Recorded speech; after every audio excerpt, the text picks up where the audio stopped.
welcome back. Our next guest is a best-selling author and Harvard-trained neuroscientist known for fiction that not only pulls at the heartstrings, but educates about brain function and compassion. Well, her debut novel was adapted into the Oscar-winning film Still Alice. It was an emotional look at Alzheimer's. And now she's taking on mental illness in her latest book, More or Less Maddy. Please welcome back to The Social, Lisa Genova. Welcome Good back. to have you here. Hi, thanks for having me. Okay, so your new book, More or Less Maddy, is an emotional roller coaster. Can you give us just a little bit? Just tell us a little about the story. All right. So our main character, Maddy, is 21 years old. She's a freshman at NYU, just starting to figure out who she is as an independent adult, aside from the rules and opinions of the house she grew up in. And she goes back to school her sophomore year and is depressed. She's having a hard time functioning, focusing on class, wanting to do anything that she used to like. She actually is at risk of being kicked out of school because her grades have dropped so much. Okay. So in a panic, she goes to the health center to ask for some excuses and extensions, and they give her that, but they also give her an antidepressant. Now, if what had been going on in her brain was unipolar depression, that antidepressant might have helped. But what is going on in her brain is bipolar disorder, and so that antidepressant launches her into her first manic episode.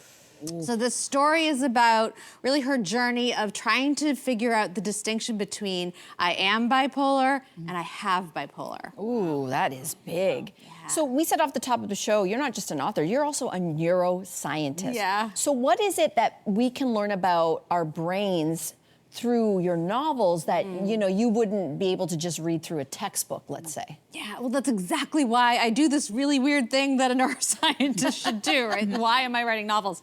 You know, it started with my grandmother who had Alzheimer's, and I did read everything I could find about it. So I read the scientific research journals, I read the textbooks, I read the How to Care For, like the 36-hour day, and they were helpful to a point, but I was left wondering, what does it feel like to have this from her point of view? And then also empathy. So I had tons of sympathy for her. I felt so bad for her, so heartbroken for her, but I wasn't really comfortable enough around her Alzheimer's to feel with her. And that's the distinction between sympathy and empathy. And fiction gives us the chance to go there. Fiction gives us the chance to walk in someone else's shoes, to imagine what it feels like to be someone very different than you. And that's where we can gain empathy. You go deep. Brilliant. Ooh.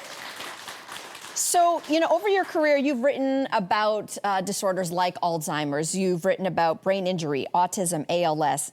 This is your first novel about a classified mental illness. And so what is it about writing about mental illness that perhaps is a little bit different than, let's say, writing about ALS? Yeah, you know, I think that there's a certain amount of stigma and shame that is, and fear and misinformation that is attached to anything that's going on from the neck up. Like if you've got a neurological issue and people aren't familiar with what you've got, they shy away from you pretty quickly. There's a lot of isolation and alienation that can go along with this. But if what you have is called mental illness, I think there's another layer of dismissiveness and distrust and fear that's piled upon you. And you know what? There's no neurological, neurobiological, neurochemical reason to carve out certain conditions and call them mental illness. This is just a made-up term. And I don't think it's doing anyone service. Interesting. Yeah. All right, so was there something new or interesting that you discovered in your research for this book about bipolar disorder? Yeah, I think so. I do a lot of research. I take my homework super seriously. So I read everything I could about bipolar. I interviewed the world's thought leaders, like psychiatrists, psychologists who treat and research this. And then the real experts are the people who live with it and their families, loved ones. I think that I was guilty of a certain level of judgment around people going off their meds. Like you'd hear of someone who has a manic episode and they end up in jail or hospitalized, and the person will share like, well, he went off his meds.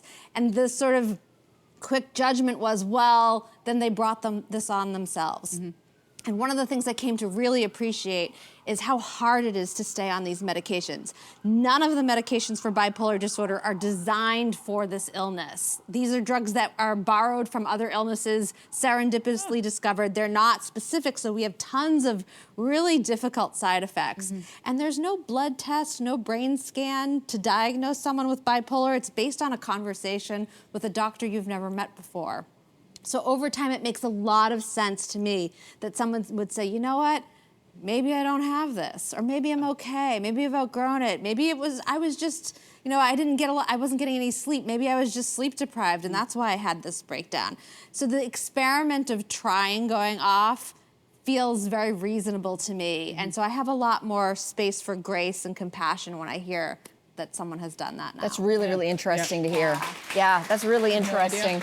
And you've already mentioned this a little bit, and even in your last answer, but empathy and representation, they both play a really important process in your writing and in your characters as well. And the audience, so, when it comes to your characters and the audience you're writing for, can you weave that into us? Like, why are those two things in particular so important? Yeah, so for the people who live with any of these things, so if we're talking bipolar, like for folks who live with this, I want this story, I want them to feel seen and heard and understood and validated on the pages, right? Because it's like, again, they're so ignored, misunderstood, feared. Like, this is a chance to see the humanity, the human condition underneath the neurological condition, right? So I want them to feel seen. Yeah, thank you. Yeah. And then for the folks who aren't familiar with it, who've maybe shied away from it, or just haven't had any experience with folks with bipolar, this is a chance to read the felt experience. Like, you're not gonna just know something about bipolar, you're gonna feel a lot in this book. And that felt experience is gonna lend to having empathy and compassion, which then allows you to be a better fellow human when you come across someone with it. All right, so we have to talk about your debut novel, which was Still Alice. Of course, it went on to be adapted into an Oscar-winning film with an all-star cast. Julianne Moore, Kristen Stewart, Alec Baldwin, and Kate Bosworth. Why do you think that story was so profound, had such a profound impact on the audience? I think for some of the same reasons. Again, like if you have any neurological condition, say it's Alzheimer's, and there's millions of people who have that, millions of people dealing with bipolar as well.